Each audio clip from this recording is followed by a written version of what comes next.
के बाद आप सबका हेल्थ चेकअप होगा और अवेयरनेस कैंप में हम ईएसआई की तरफ से आपको क्या क्या बेनिफिट मिलता है, क्या क्या सुविधा मिलती है, उसके बारे में आपको ब्रीफ इंट्रोडक्शन देंगे। आप सभी परिचित होंगे कि आप जब नौकरी में रहते हो तब आपके पगार में से कुछ रकम जो है वो काटी जाती है और बाद में आपको सैलरी दी जाती है, जैसे कि प्रोविडेंट फंड है, ईएसआईसी है, प्रोफेशनल टैक्स है। ये सभी रकम जो होती है वो कर्मचारी की सोशल सिक्योरिटी स्कीम के लिए काटी जाती है। ये रकम जो है वो आपके एम्प्लॉयर काटते हैं, लेकिन जमा जो है वो गवर्नमेंट के अलग अलग विभाग में करते हैं। हर एक रकम जो काटी जाती है उसका कुछ ना कुछ अलग पर्पज़ होता है। जैसे प्रोफेशनल टैक्स है वो म्यूनसिपल में जमा होता है, प्रोविडेंट फंड होता है वो प्रोविडेंट फंड के डिपार्टमेंट में जमा होता है। वैसे ईएसआईसी कटता है जो ईएसआईसी डिपार्टमेंट के अंदर जमा होता है। ये जो रकम होती है बहुत नॉमिनल होती है और ये नॉमिनल रकम के अगेंस्ट में आपको कुछ ना कुछ बेनिफिट दिया जाता है। वो बेनिफिट जो है उसको हम बोलते हैं social security benefit. Social security शब्द जो है उसको समझने के लिए एक चीज हम बताएं कि जब हमारे यहाँ पे मतलब वर्कफोर्स होता है, लेबर जो होते हैं वो काम करते हैं, तो काम करने के अगेंस्ट में उसको सैलरी मिलता है। लेकिन सैलरी के साथ में कुछ चीज़ें ऐसी होती है जो उसको ज़रूरत रहती है, जैसे कि कुछ ना कुछ प्रकार की सिक्योरिटी जो उसको और उसके फैमिली को खराब कंडीशन में, अनफोर्सीन सिचुएशन में उसको हेल्पफुल बने। तो सोशल सिक्योरिटी का मतलब यही होता है कि वर्कर जो है वो अनफोर्सीन प्रॉब्लम्स को टेकल कर सके। तो सोशल सिक्योरिटी में क्या क्या रिक्वायरमेंट रहता है? जनरली सोशल सिक्योरिटी में मैक्सिमम 3 चीज़ें जो होती है उसको कवर करने का रहता है।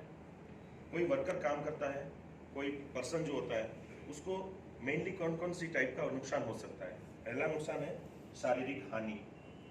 काम करता है, काम करते करते कभी कभार ऐसा हो जाता है कि उसको शारीरिक नुकसान होता है। शारीरिक हानि का मतलब यही होता है जिसको हम मेडिकल रिक्वायरमेंट भी बोल सकते हैं। दूसरी हानि हो सकती है उसको आर्थिक हानि, धन हानि, जैसे कुछ करते करते ऐसा कुछ हो गया जिससे उसको आर्थिक नुकसान हो गया।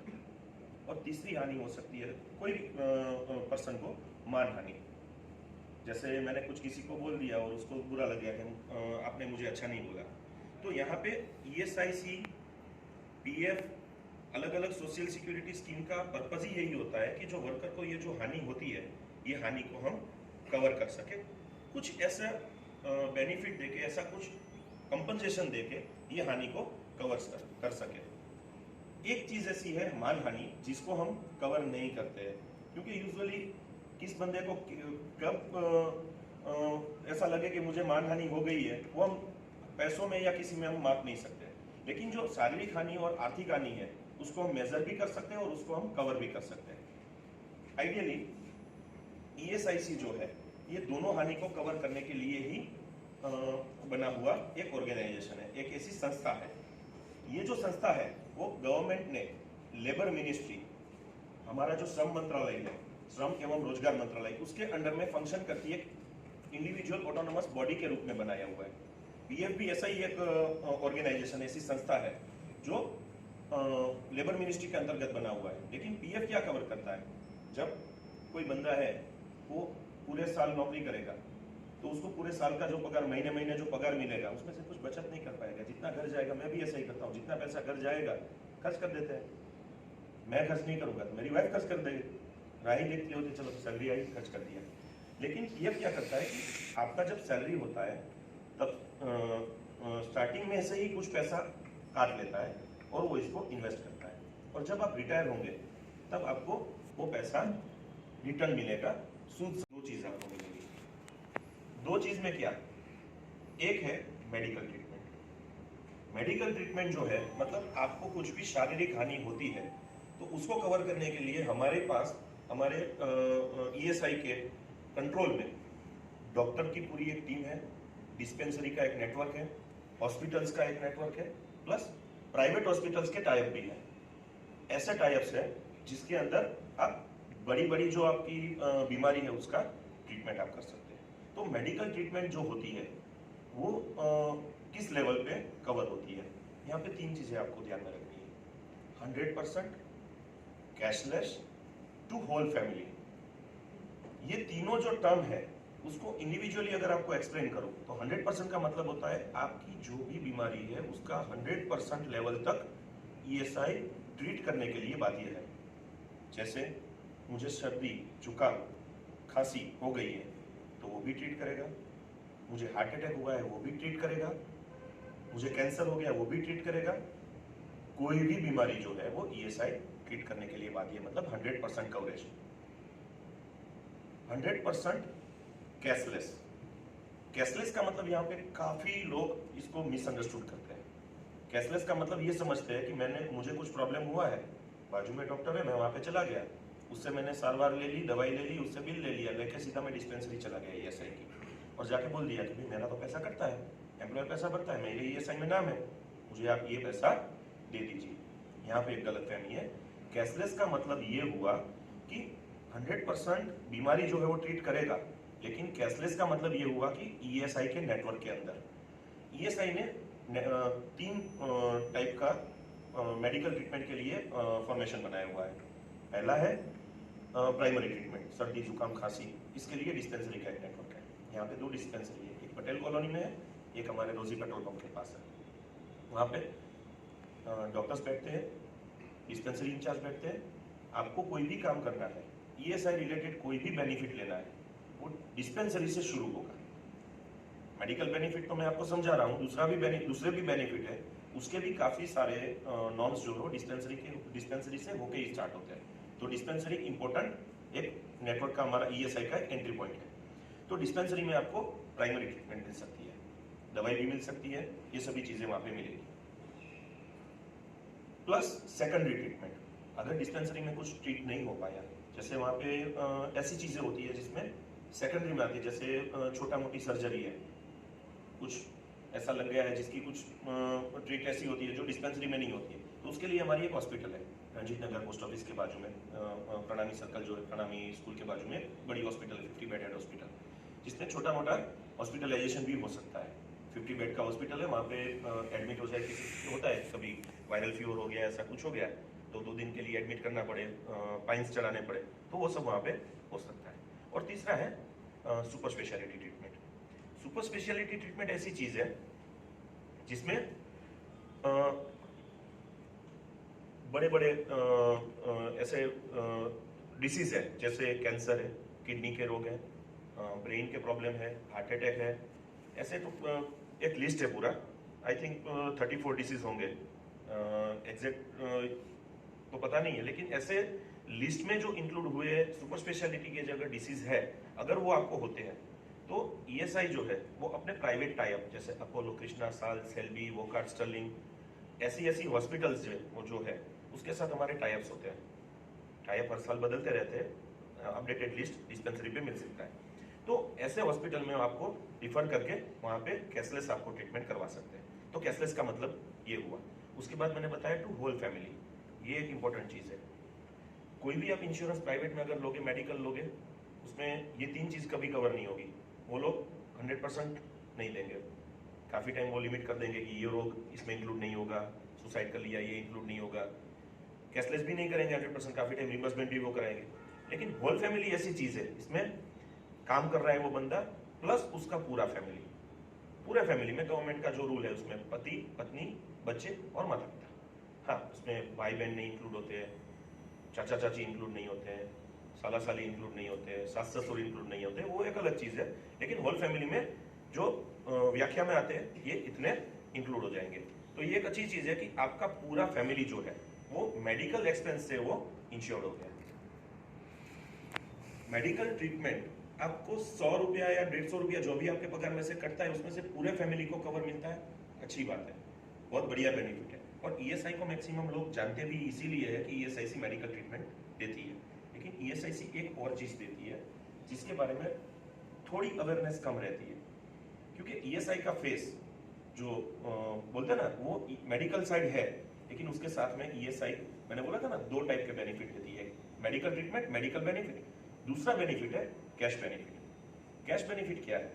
कैश बेनिफिट ये होता है कि जब भी आप मेडिकल के कारण आपको एब्सेंट रहना पड़े काम से, आप काम नहीं कर पा रहे हो, जैसे बुखार आ गया, वायरल हो गया, 5 दिन आपको घर पे बैठना पड़ा, आराम में ही आप काम करते हो और ऑल ऑफ अ सडन आपको एक्सीडेंट हो गया, कुछ सर ने बोला है कि आप ऊपर चढ़ के वो ठीक कर दीजिए और गिर गए, लग गया, आपका पैर टूट गया, कुछ भी हो सकता है। आपका डिलीवरी बॉय है, बाहर गया है, बोला आप डिलीवर करके आओ, एक्सीडेंट हो गया। तो अगर आपको ऐसे कारण से काम से आपको एब्सेंट रहना पड़े तो वहां पे कैश बेनिफिट काम आता है। इसको बोलते हैं हम छुट्टी का पैसा, कंपनसेट सैलरी भी बोल सकते हैं, क्योंकि यहाँ से आप घर जाओगे, छुट्टी लोगे तो यहाँ पे आपको छुट्टी का पैसा नहीं मिलेगा। कुछ केसेस में एम्प्लॉयर देते भी है, 10 CL देते हैं, 5 CL देते हैं, या कुछ छुट्टी ऐसे देते हैं, लेकिन वो खत्म हो जाए उसके बाद तो आपको पैसा कटेगा ही कटेगा। यहाँ पे ESI कैश बेनिफिट के रूप में आपको छुट्टी का पैसा देता है। छुट्टी का जो पैसा है, ये सभी बेनिफिट जो है छुट्टी का पैसा, इसके अंदर सिकनेस बेनिफिट है, मैटरनिटी बेनिफिट है, डिसेबलमेंट बेनिफिट है और डिपेंडेंट बेनिफिट है। उसको आगे जाके थोड़ा समझेंगे हम, लेकिन ये पूरे बेनिफिट लेने के लिए फर्स्ट ऑफ ऑल आपके पास होना चाहिए ई पहचान कार्ड। ये सभी बेनिफिट लेने के लिए आपके पास होना चाहिए ई पहचान कार्ड, मेडिकल ट्रीटमेंट या फिर कैश बेनिफिट। ई पहचान कार्ड आपको कहां से मिलेगा? आपका एक पहचान पत्र है, जैसे ही नौकरी में आते हो एम्प्लॉयर जो है आपका एक इंश्योरेंस नंबर जनरेट करेगा और आपको दे देगा। दूसरा क्या होना चाहिए? आपका पैसा कटना चाहिए, वो तो आपको सैलरी में से कटेगा, आपको पता चल जाता है। ये सब बेनिफिट के लिए कुछ टाइम ऐसा होता है जिसमें मिनिमम आप इतने टाइम की नौकरी किया है तो ही आपको बेनिफिट मिलेगा, ऐसी कुछ कंडीशंस होती है, ठीक है। अभी मेडिकल बेनिफिट मैंने आपको पूरा समझाया, अब आते हैं कैश बेनिफिट में। कैश बेनिफिट में मेन बेनिफिट है सिकनेस बेनिफिट। बीमारी के कारण अगर आपको छुट्टी लेनी पड़े, बीमारी के कारण आपको घर बैठना पड़े, तो उसका कंपनसेट सैलरी, उसके लिए भी मैंने बताया कि आपको डिस्पेंसरी पे जाना है, वहां पे जाके आपको डॉक्टर को कंसल्ट करना है, डॉक्टर आपको देखेगा, उसको लगेगा कि स्मॉल ज्यादा कुछ है नहीं तो आपको दवाई देगा। अगर उसको ऐसा लगा कि इसको घर पे बैठने की जरूरत है, काम पे नहीं जा सकते, तो एक आपको सर्टिफिकेट निकाल के देगा। वो सर्टिफिकेट आप ESI की ब्रांच ऑफिस में, मेडिकल ट्रीटमेंट के लिए हमने बहुत बताया डिस्पेंसरी है, कैश बेनिफिट लेने के लिए आपको ब्रांच ऑफिस में आना है, डिस्पेंसरी से सर्टिफिकेट लेके आना है और उसको आपको जमा करना है। तो वो सर्टिफिकेट आप जमा करोगे तो छुट्टी का पैसा आपके खाते में डायरेक्ट जमा हो जाएगा। उसके लिए कुछ कंडीशन है, जैसे 1 साल में आप 90 दिन से ज्यादा छुट्टी नहीं ले सकते, क्योंकि अगर ज्यादा छुट्टी देते हैं तो छुट्टी लेके घर पे ही बैठे रहोगे, एम्प्लॉयर को काम नहीं है, हेल्प नहीं करोगे, एम्प्लॉयर को बोल दोगे मैं तो बीमार हूँ, सर्टिफिकेट ले लिया, फिर पैड पकड़ के बैठ गए डिस्पेंसरी जाके। तो इसमें एक लिमिटेशन है कि आप 90 दिन से ज्यादा नहीं ले सकते 1 साल में, फिर अगला साल आएगा, अगला पीरियड आएगा, फिर आपको एलिजिबिलिटी आपकी ओपन हो जाएगी। मिनिमम 6 महीने में 78 दिन की हाजिरी होनी चाहिए। और सबसे महत्व की बात, सिकनेस बेनिफिट आपको, आपका रेट होता है उसका, आपका जो डेली वेज होता है उसका 70% से ज्यादा आपको नहीं मिलेगा। पूरा पैसा देंगे तो भी एब्सेंट मारना शुरू कर देंगे, 100% घर पे बैठे बैठे पैसा मिल रहा है, लेकिन आपको कुछ पैसा मिलेगा सैलरी का जो आपको एब्सेंट पीरियड के अंदर हेल्पफुल रहेगा, आपको आर्थिक तंगी का सामना न करना पड़े।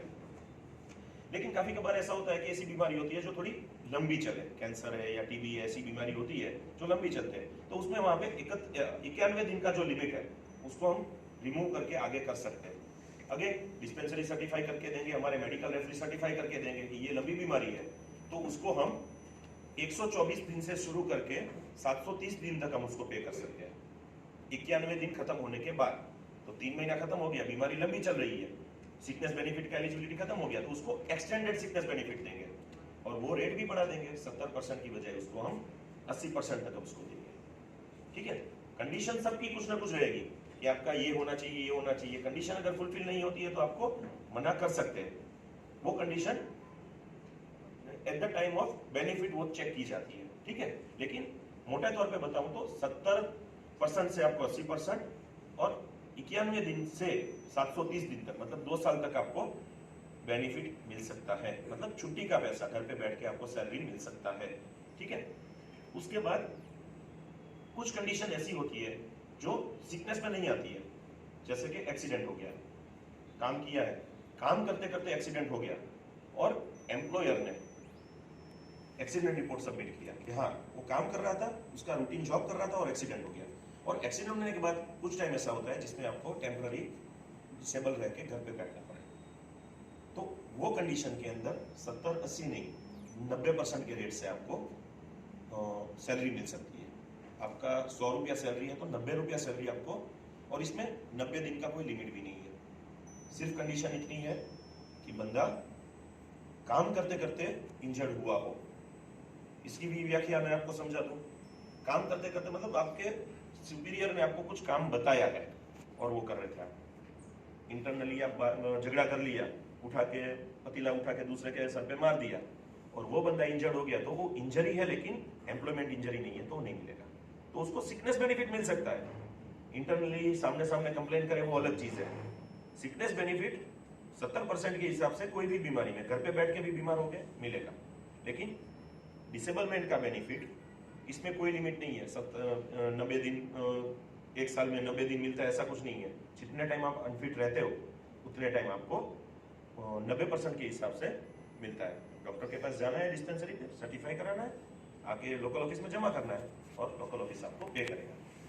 यहाँ पे एक और चीज है, आगे बढ़े तो, कि टेम्पररी डिसेबलमेंट अगर परमानेंट में कन्वर्ट हो जाता है, जैसे गिर गया, फ्रैक्चर हो गया, फ्रैक्चर के लिए पट्टी बांध दी, 2 महीने 3 महीने का पट्टी आया, अब ठीक हो गए। लेकिन कुछ टाइम ऐसा होता है, जैसे काम कर रहे हो, मशीन यूज कर रहे हो, आप तो होटल है, कारखाने होते हैं, वहां पे मशीन भी होता है, हाथ कट गया तो वहां पे हाथ तो आएगा नहीं, तो वो परमानेंट डिसेबल हो गया। तो यहाँ पे ईएसआई ने एक फैसिलिटी और दी है कि अगर वो डिसेबलमेंट परमानेंट हुआ तो हमारे मेडिकल बोर्ड एसेस करेगा और चेक करके देगा कि कितना % लॉस हुआ है। जैसे एक आंख चली गई, आदमी 50% डिसेबल हो गया, 50% वो फेल हो गया, तो 50% सैलरी, आपका जो भी लास्ट सैलरी है वो 50% salary life time as a pension मिल सकता है। ये बेनिफिट को मैं अच्छा बेनिफिट मानता हूँ कि अगर बंदा काम करते करते डिसेबल हो जाता है तो जितना % डिसेबिलिटी उसका एसेस होता है, परसेंटेज तो निकालते ही हॉस्पिटल में, कोई बहरा हो गया है तो बोलते हैं 30% बहरा है, तो परसेंटेज निकालने के बाद जितना % आता है उतना % सैलरी उसको एज अ पेंशन मिल जाता है। तो ये पेंशन जो है उसको लाइफ टाइम मिलता है। गवर्नमेंट के रूल के हिसाब से हर 3 साल में वो अपग्रेड भी होता है। गवर्नमेंट सर्वेंट होता है कि उसको कैसे डीएमएस अलाउंस महंगाई भत्ता मिलता है, उसमें भी महंगाई भत्ता ऐड करके मिलता है। तो ये एक अच्छी चीज मानता हूँ, ये बेनिफिट एक अच्छा है। इसमें और एक कंडीशन हो सकती है एक्सीडेंट में, टेम्पररी डिसेबल हुआ, परमानेंट हुआ और डेथ भी हो सकती है।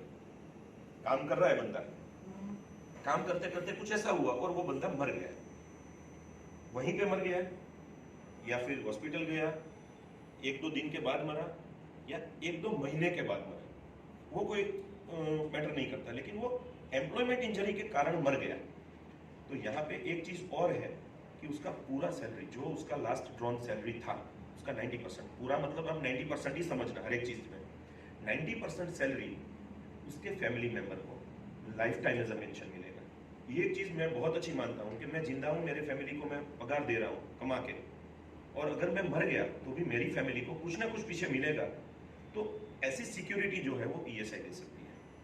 आई डोंट थिंक कोई प्राइवेट इंश्योरेंस कंपनी या कोई भी दे सकता है। अगर देगा भी तो जो प्रीमियम का रेट रहेगा, आप सुनोगे ना तो एक बार मेरे जैसे को किडनी में छोटा हार्ट अटैक आ जाएगा, ऐसी हालत है। ईएसआईसी जो है वो प्योर सोशल सिक्योरिटी को ही कंसर्न करके काम करती है। तो इसके अंदर भी किसको दिया जाएगा? सबको दिया जाएगा। ऐसा नहीं है कि वाइफ है तो वाइफ को दे दिया, वो सास ससुर को भी रखेगी और बच्चे को, सबको इक्वली जो उसका प्री डिसाइडेड रेट होता है उसके ऊपर उसको डिस्ट्रीब्यूट कर दिया जाता है। ऐसा भी नहीं होता है कि एक बच्चा जो है 25 साल होता है, पहले 18 था 25 हो गया, 25 साल का हो गया तो उसका पेंशन बंद कर देंगे, ऐसा नहीं, उसका शेयर जो है वो रीडिस्ट्रीब्यूट कर देंगे। तो अल्टीमेटली फैमिली पेंशन तो 90% पूरा ही जाएगा, लेकिन सबको डिस्ट्रीब्यूट करके जाएगा, जिससे क्या होगा, इंटरनली भी प्रॉब्लम ना हो। बहू है सास को रखती नहीं है, सास जो है वो बहू को पैसा नहीं देती, ऐसा कुछ नहीं होगा। सबको, मैं गुजर गया हूँ तो मेरे पीछे जितने डिपेंडेंट है उसको इंडिविजुअल खाते में पैसा एज अ पेंशन मिलेगा। यहाँ पे भी वही हर 3 साल में वो रिवाइज होगा, रिवाइज भी कोई पुरानी तारीख से रिवाइज होगा, 6-8 महीना 1 साल, तो एरियर्स भी मिलेगा। तो ये चीज मैं ऐसा मानता हूँ कि जो वर्कर होता है उसको फाइनेंशियली उसके बाद भी उसकी फैमिली को अच्छा सपोर्ट मिल सकता है। कोई बंदा मर जाता है, हम उसको बंदे को वापस नहीं कर सकते, लेकिन कुछ ऐसा देंगे तो उसकी फैमिली जो है वो सर्वाइव कर सके। आज आप 10,000 रुपया सैलरी ले रहे हो तो इतना मान सकते हैं कि 10,000 में आपका घर चल रहा है। आप चले गए, उसके बाद अगर 9,000 घर पे मिलता है तो अच्छी बात है, एटलीस्ट फैमिली को कुछ हेल्प हो जाएगी। और ये बेनिफिट जो है वो ईएसआई देती है। और एक बेनिफिट है, लेकिन ये सिर्फ लेडी वर्कर के लिए है, उसको बोलते हैं मैटरनिटी बेनिफिट। काफी टाइम ऐसा होता है कि कोई लेडी जो है उसको छुट्टी लेनी पड़े ड्यू टू प्रेगनेंसी। अभी प्रेगनेंसी ऐसी चीज है, वो बीमारी नहीं है, डिसीज नहीं है, हम बोल सकते हैं वो रिबॉर्न है। औरत जो होती है मौत के मुख से वापस आती है। तो यहाँ पे हमने रेट जो है वो 100% रखा हुआ है, 90%, 70%, 60% ऐसा कुछ नहीं। प्रेगनेंसी में 100% रेट के हिसाब से 6 महीने की छुट्टी मिलती है फर्स्ट 2 डिलीवरीज के लिए। तो 6 महीने के लिए वो घर पे रह के अपने बच्चे की टेक केयर कर सकती है और 6 महीने का उसका सैलरी भी मिलेगा 100% रेट के हिसाब से। आराम होटल ने दिखाया मैं 15,000 सैलरी दे रहे हैं हम, तो उसको 15,000 रुपए के हिसाब से 6 महीने का सैलरी मिलेगा उसको घर पे बैठ के। आज प्राइवेट में कहीं पे भी जहाँ ईएसआई नहीं है वहाँ पे मैटरनिटी एक्ट लागू होता है। मैटरनिटी एक्ट में भी 3 महीने से ज्यादा छुट्टी नहीं मिलती है, लेकिन यहाँ पे ईएसआई जो है वो अपने वर्कर को 6 महीने तक की छुट्टी देती है। उसमें भी कुछ कंडीशन रहेगी कि 2 साल की सर्विस रहनी चाहिए, मिनिमम इतना आपका हाजिरी होना चाहिए। सब जगह पे मैंने बताया ना, there are no free lunches in this world. ये दुनिया में कहीं पे मुफ्त का खाना नहीं है, कुछ ना कुछ तो आपको उसमें करना भी पड़ेगा। तो इसमें भी कुछ कंडीशन आपको फॉलो करनी रहेगी। लेकिन ये कंडीशन ऐसी है, हर एक कंडीशन को आप अच्छे से स्टडी करो तो एक चीज इसमें इंपॉर्टेंट है, आप रेगुलर रहो दोनों के लिए, एम्प्लॉयर और एम्प्लॉई। एम्प्लॉई को रेगुलर काम करना है और एम्प्लॉयर को रेगुलर ईएसआई का पैसा भरना है, बस खत्म। ये 2 चीज आपने कर दी, आपका बेनिफिट कभी भी बंद नहीं होगा। ये मोटे तौर पे मैंने सब बेनिफिट बताए। कुछ छोटे छोटे बेनिफिट भी जो है वो ईएसआई देती है। जैसे एक बेनिफिट है फ्यूनरल एक्सपेंस। किसी भी हाल में किसी भी वर्कर की अगर डेथ हो जाती है, वर्कर काम करता है आईपी जो, जिसको हम इंश्योर्ड पर्सन बोलते हैं आईपी की अगर डेथ हो गई तो उसको 15,000 रुपया फ्यूनरल एक्सपेंस मिलेगा। ये चीज ऐसी होती है कि आदमी, मेरे घर में कोई डेथ हो गई है तो सबसे ज्यादा मुझे क्या जरूरत रहेगी, तो कुछ पैसा चाहिएगा जिससे मैं उसकी अंतिम क्रिया कर सकूं। तो 15,000 रुपया आपको बहुत इजीली, उसमें कोई डॉक्यूमेंटेशन या कोई कंडीशन या ऐसा कुछ नहीं होता है, सीधा क्लेम करो, आपको सीधा 15,000 रुपये मिल जाएगा, मतलब उसके फैमिली मेंबर को, और वो अंतिम क्रिया कर सकता है। दूसरा, एक चीज बहुत इंपॉर्टेंट है, आप सबने बताया कि सब मुझे ये मिलेगा ये मिलेगा ये मिलेगा। मैं बीमार भी नहीं हुआ, घर पे भी नहीं बैठा, मुझे कुछ नहीं चाहिए, लेकिन मैंने 60 साल आराम से मैंने नौकरी किया और 60 या 58 ईयर पे मुझे कंपनी ने रिटायर कर दिया। तो रिटायर होने के बाद एक चीज सबसे ज्यादा जरूरत रहती है, मैंने बताया ना कि रिटायर होने के बाद पैसा मिलेगा, पीएफ आपको पैसा दे देगा, लेकिन एक चीज ऐसी है मेडिकल ट्रीटमेंट, जो नौकरी चालू होती है तब और नौकरी खत्म होती है तब, दोनों कंडीशन में जरूरत रहती है वो मेडिकल ट्रीटमेंट। नौकरी चालू रहती है तब आप जुआन होते हैं, आपको थोड़ी कम रहेगी, लेकिन रिटायरमेंट के बाद सबसे ज्यादा मेडिकल ट्रीटमेंट की जरूरत रहती है।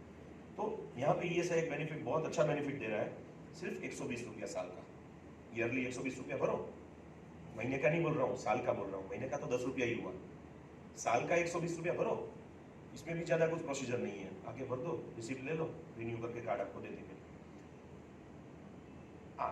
आईपी, इंश्योर्ड पर्सन और उसकी स्पाउस, वाइफ, दोनों लाइफ टाइम हर साल 120 रुपया भर के मेडिकल ट्रीटमेंट ईएसआई का बेनिफिट चालू रख सकते हैं। और छोटे छोटे बेनिफिट्स है वो भी देती है। अभी एक बेनिफिट और यहाँ पे स्टार्ट किया हुआ है जिसको बोलते हैं कोविड-19 रिलीफ स्कीम। मैंने बताया कि एम्प्लॉयमेंट इंजरी होती है और कोई बंदा मर जाता है तो उसके वाइफ को, उसकी फैमिली को पेंशन मिलता है। ईएसआई ने 2 साल के लिए एक स्पेशल स्कीम निकाली है। अगर बंदा कोविड में एक्सपायर हो जाता है, ये स्कीम जो है आज की डेट में मार्च 2022 तक है, मतलब मार्च 2022 तक में आप में से कोई काम करता है वो बंदा जिसका पैसा कट रहा है ईएसआई का, वो अगर एक्सपायर हो जाता है ड्यू टू कोविड, तो उसको एम्प्लॉयमेंट इंजरी मान के उसको, उसकी फैमिली को life time as a pension उसका सैलरी मिले, वो स्कीम भी अभी चालू है। तो ये एडिशनल बेनिफिट ईएसआई ने अभी स्टार्ट किया हुआ है। इसके अलावा अनएम्प्लॉयमेंट बेनिफिट भी मिलता है, जैसे कोई कंपनी बंद हो जाती है तो उसके बंदे को 3 महीने के लिए उसको पार्शियल 50% सैलरी देता है। ये सभी चीजें जो है वो ईएसआई बेनिफिट देते हैं। इसके अलावा काफी ऐसे बेनिफिट्स हैं जो ईएसआई डायरेक्ट वर्कर को ट्रांसफर करते रहते हैं। अनएम्प्लॉयमेंट का मैंने बताया, रिहेबिलिटेशन का बताया। तो ईएसआई जो है वो बहुत कम कंट्रीब्यूशन में वर्कर को सब ज़्यादा से ज़्यादा बेनिफिट देता है। ये अवेयरनेस प्रोग्राम करने का हमारा मोटिव भी यही है कि आप ये बेनिफिट से आप अवेयर हो और ये बेनिफिट का आप मैक्सिमम लाभ लीजिए। अभी मैंने जो ये सभी चीज़ें समझाई, इसके अलावा आप काफ़ी टाइम से ईएसआई से जुड़े हुए हैं, तो आपको ईएसआई बेनिफिट के रिगार्डिंग अगर कोई क्वेश्चंस है तो अभी आप क्वेश्चन रेज कर सकते हैं और उसका मैं जवाब आपको दूंगा। उसके बाद हमारे डॉक्टर की जो टीम है वो आपका मेडिकल चेकअप चालू करेंगे। ठीक है, आप बता सकते हैं कोई आपको अगर क्वेरी है तो।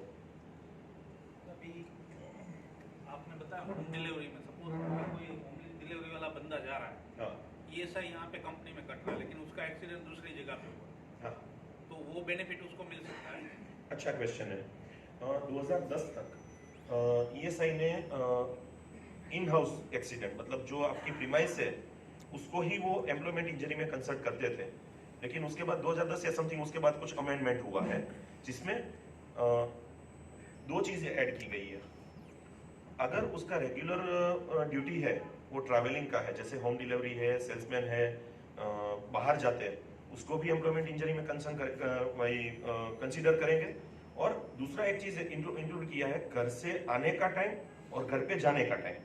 जैसे आपने बताया कि ये पर्सन है, उसको 12 बजे की ड्यूटी है, 12 बजे आना है और 7 बजे ड्यूटी खत्म होती है, तो जेन्युइन टाइम लिमिट और जेन्युइन रूट, ये दो चीज इन्वेस्टिगेट करेंगे ईएसआई कि अगर वो घर से निकला है टाइम से और रास्ते में कहीं गाड़ी वाले ने उड़ा दिया, गिर गया, मर गया, या फिर नॉर्मल इंजरी हो गई, तो टेम्पररी, परमानेंट और डिपेंडेंट मतलब वो डेथ केस, वो तीनों के लिए वो एलिजिबल रहेगा, वो कंसीडर किया जाएगा।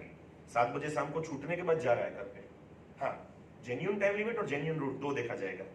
जैसे 7 बजे छूट रहा है बंदा, नौकरी कर रहा है नंदीवास आराम में, रह रहा है पटेल कॉलोनी 9 नंबर में, 15 मिनट, 2 घंटे बाद एक्सीडेंट उसका हुआ तो आप नहीं डाल सकते उसमें। या जेन्युइन रूट क्या रहेगा, पीएन बार सत्यम कॉलोनी के पास गिरा पड़ा है और बोल रहा है यहाँ से छूटा था और घर पे जा रहा था, नहीं चलेगा। ठीक है, जेन्युइन रूट ये एम्प्लॉयर को ही डिसाइड करना है, बाद में उसका एक्सीडेंट रिपोर्ट सबमिट कराना है। एम्प्लॉयर का एक ही जिम्मेदारी है, दूसरा कोई जिम्मेदारी नहीं है। अगर एम्प्लॉयमेंट काम करते करते कुछ भी हुआ, एम्प्लॉयर जो है वो एक्सीडेंट रिपोर्ट सबमिट करेगा। और कोई क्वेरी? दूसरा सर, एक हमें चैलेंजेस ये आए थे कोरोना के टाइम पे, हमें डॉक्यूमेंट सबमिट करने हैं, मीन्स हम गए थे हॉस्पिटल में, अभी हॉस्पिटल से उनके डॉक्यूमेंट्स ईएसआई पहुंचाने का कोरोना के टाइम पे तो पॉसिबल हो नहीं पाता, तो वहाँ से हमें बहुत ज़्यादा अच्छी हेल्प मिली यहाँ से जी।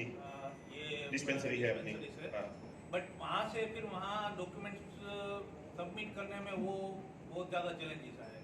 हाँ, एक्चुअली में क्या होता है, देखो कोरोना ऐसी चीज़ थी कि वो सबके लिए नया था। मतलब आपके लिए कुछ चैलेंजेस आई, आपने देखा कि ये फर्स्ट टाइम हुआ है और हम कैसे उसको हैंडल करें पता नहीं है। वैसे ईएसआई के लिए भी यही सिचुएशन थी, ईएसआई की डिस्पेंसरी के लिए भी यही सिचुएशन थी और ईएसआई की हॉस्पिटल के लिए भी यही सिचुएशन थी। तो उस टाइम क्या था कि टाइम टू टाइम गवर्नमेंट हमको गाइडलाइन देती थी, और गाइडलाइन कभी कभार ऐसा होता है कोई इंसिडेंट होता है उसके बाद गवर्नमेंट उसको कंसिडर करे और बाद में गाइडलाइन दे। तो आपने जो बताया उस टाइम हैंडल करने का मैक्सिमम प्रयत्न किया था और सबके लिए वो अनफॉर्चुनेट इवेंट था, तो हाँ ट्राई किया था मैक्सिमम कि हम हेल्प कर सके। सिंस फर्स्ट लॉकडाउन, पहले दिन लॉकडाउन से हमने तो ऑफिस खुली रखी थी, ऐसा नहीं था कि हम ऑफिस बंद करके चले गए थे या ऐसा कुछ, हम घर पे बैठे थे। 1-2 बार तो मैं डंडा खा के ऑफिस पे पहुंचा हूँ, मतलब ट्राई किया था ये। ठीक है, और कोई? जैसे हमारा ईएसआई यहाँ पर जामनगर में करता है होटल आराम की तरफ, जैसे हमारे 1 महीने की छुट्टी हम बाहर जाते हैं, घर पे जाते हैं, छोटा मोटा हमारा कुछ इन्फेक्शन हो जाता है या बीमार हो जाता है, तो इसका ये ब्रांच दूसरी ब्रांच में हम वहाँ पर जाके इसका ट्रीटमेंट करा सकते हैं या यहीं तक सीमित है या इसका लागू उस जगह में? बहुत अच्छा क्वेश्चन है। ये क्वेश्चन के जवाब में एम्प्लॉयर भी थोड़ा ध्यान दीजिए, एम्प्लॉयर को भी इसमें थोड़ा माहिती मिलेगा। पहली बात, ईएसआईसी जो है वो आईपी को और फैमिली को ऑल ओवर इंडिया में कहीं पे भी सारवार देने के लिए बाध्य है। नेटवर्क जो है पूरे इंडिया में फैला हुआ है। आज की डेट में देखिए तो जितने हमारे यूनियन टेरिटरीज है वो और मिला के बाकी के 27 स्टेट है, 2 स्टेट में, 2 मतलब जगह पे नहीं है, बाकी ऑल ओवर इंडिया में ईएसआईसी जो है वो फैला हुआ है। इसने बताया कि 1 महीने के लिए छुट्टी पे गए तो क्या कर सकते हैं। आपको सिर्फ अपने पास ई पहचान कार्ड रखना है, ई पहचान कार्ड में फैमिली फोटो लगाना है ई पहचान कार्ड निकलने से पहले फैमिली का पूरा डिटेल उसमें अपडेट होना चाहिए। तो यहाँ पे आपकी पहली रिस्पॉन्सिबिलिटी है कि आप अपना पूरा डिटेल एम्प्लॉयर को दो। अगर आप डिटेल नहीं देते हो तो वो एम्प्लॉयर अपडेट नहीं कर पाएगा। ई पहचान कार्ड तो आपको कभी भी मिल सकता है। तो ई पहचान कार्ड लेके आप कहीं पे भी जहाँ पे आप अपना वतन है वहाँ की नजदीकी ईएसआई डिस्पेंसरी में जाओगे, आपको सारवार मिलेगी। दूसरा, 2 डिस्पेंसरी कॉन्सेप्ट है ईएसआईसी में। एम्प्लॉयर जब नया नंबर जनरेट करेगा उसमें 2 डिस्पेंसरी पूछता है, उसमें हम दोनों में जामनगर डिस्पेंसरी डाल देते हैं। 2 डिस्पेंसरी का कॉन्सेप्ट क्यों है? बंदा यहाँ पे काम करता है और फैमिली उसकी उत्तर प्रदेश में है, तो वहां पे 2 डिस्पेंसरी, पहली जो है वो आईपी के लिए रहेगी, दूसरी फैमिली के लिए। वो भी आप कर सकते हो, एक कॉपी ई पहचान कार्ड की बना के आप भेज दो वहां पे, डिस्पेंसरी उत्तर प्रदेश की अपडेट करके फैमिली वहां सारवार ले सकती है और आईपी यहाँ पे ले सकता है। हाँ, लेकिन ब्रांच ऑफिस जो है, मेडिकल के लिए डिस्पेंसरी, कैश बेनिफिट के लिए ब्रांच ऑफिस, तो ब्रांच ऑफिस जो है वो जामनगर ही रहेगा। उसको अगर वहां पे बीमार हुआ है, उसने वहां पे अनफिट लिया है, वहां पे अनफिट लिया है, तो वो छुट्टी पे ही गया, तो अनफिट तो ले नहीं सकता, छुट्टी पे ही ऑलरेडी यहाँ पे छुट्टी लेके गया है वो, ठीक है। अगर फिर भी वो लेता है और यहाँ पे छुट्टी नहीं रखता है और ईएसआई लीव में कन्वर्ट करता है, तो उसको जमा तो यहीं पे करवाना पड़ेगा। कुछ डॉक्यूमेंटेशन रहेगा, थोड़ी परेशानी रहेगी। कैश बेनिफिट भी मिल सकता है, लेकिन मिलेगा वो जामनगर में से। Cash benefit all over India में नहीं मिलता है, वो कंसर्न ब्रांच ऑफिस से ही मिलता है। लेकिन मेडिकल ट्रीटमेंट जो है वो आपको कहीं से भी मिल सकता है। तो 2 डिस्पेंसरी सिलेक्शन में कोई बंदा आपको बोले कि मेरी फैमिली उत्तर प्रदेश में, बिहार में है, तो आप वहाँ की डिस्पेंसरी नजदीक जो पड़ती है उसको पूछ के आप डाल सकते हो। और बताइए सर, ये फ्यूनरल का था, तो सपोज वो नेपाल रहता है, उसकी फैमिली वहाँ पे, हाँ अभी यहाँ पे उसकी डेथ होगी, हाँ, तो यहाँ से उसको ले जाने के लिए इसकी बॉडी को एम्बुलेंस जाती है, तो उसका बेनिफिट उसको मिल सकता है? नहीं, डेड बॉडी को ले जाने के लिए कन्वेंस नहीं मिलता है।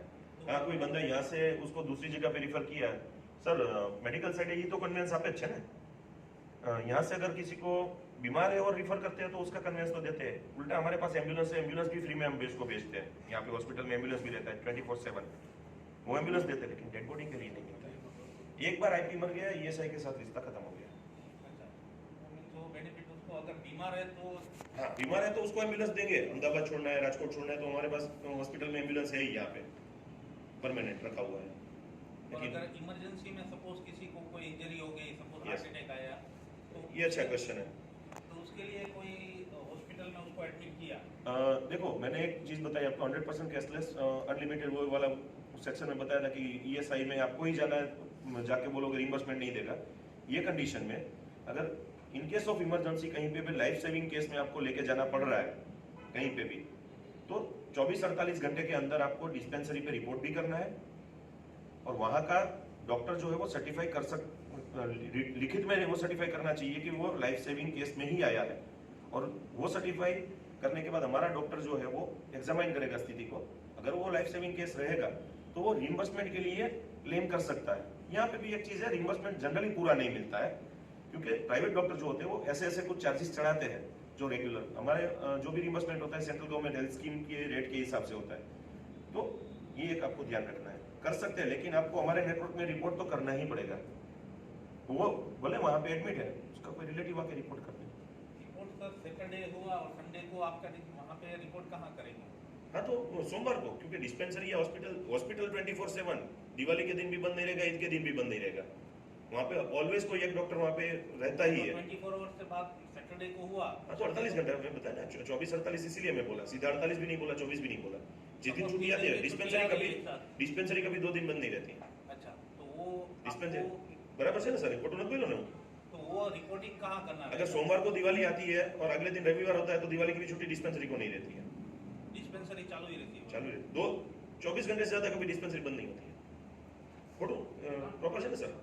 ओके।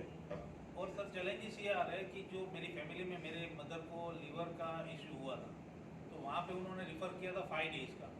अभी वहाँ पे उसको एडमिट ज़्यादा दिन करना पड़ा, तो उसके लिए मुझे वहाँ से फ़ोन पे फ़ोन आ रहे थे कि भाई आप ईएसआई में कांटेक्ट करो, आप जल्दी कराओ। तो वो हॉस्पिटल में ये चैलेंजेस आते हैं कि सपोज 5 डेज का आपने लिखा हुआ है, तो आपके वहाँ पे वो लोग फॉलोअप लेने में लेट करते हैं। काम करो, आपका कोई इसके लिए हम एक केस टू केस जाएंगे। जनरल डिस्कशन की बजाय एक बार आपका केस लेकर हमारे पास आ जाइएगा, इसका हम सॉर्ट आउट करवा देंगे। अगर कुछ प्रॉब्लम रहेगी तो हम और इम्प्रूवमेंट रहेगा तो इम्प्रूवमेंट के लिए भी हम इंटरनली डिस्कस कर लेंगे, वो कोई बड़ी बात नहीं है। और चलो सर जामनगर में कोई हॉस्पिटल ईएसआई के सिवा यहाँ पे टाइप सुपर स्पेशलिटी के लिए शायद 2 हॉस्पिटल है, बड़ोड़ा अभी नहीं है। नहीं अभी टाइप अभी खत्म हुआ है, वो रिन्यूअल की प्रोसीजर चल रही है उसकी। हाँ वीएमसा वाला था और गोकुल था। ये मैंने पहले बताया ना कि वो लिस्ट जो अपडेटेड लिस्ट होता है उसमें चेंज होते रहते हैं, टाइप का जो कंडीशन रहता है वो ऊपर नीचे रहता ही है।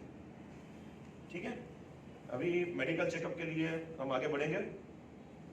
थैंक यू वेरी मच, आपने मुझे शांति से सुना।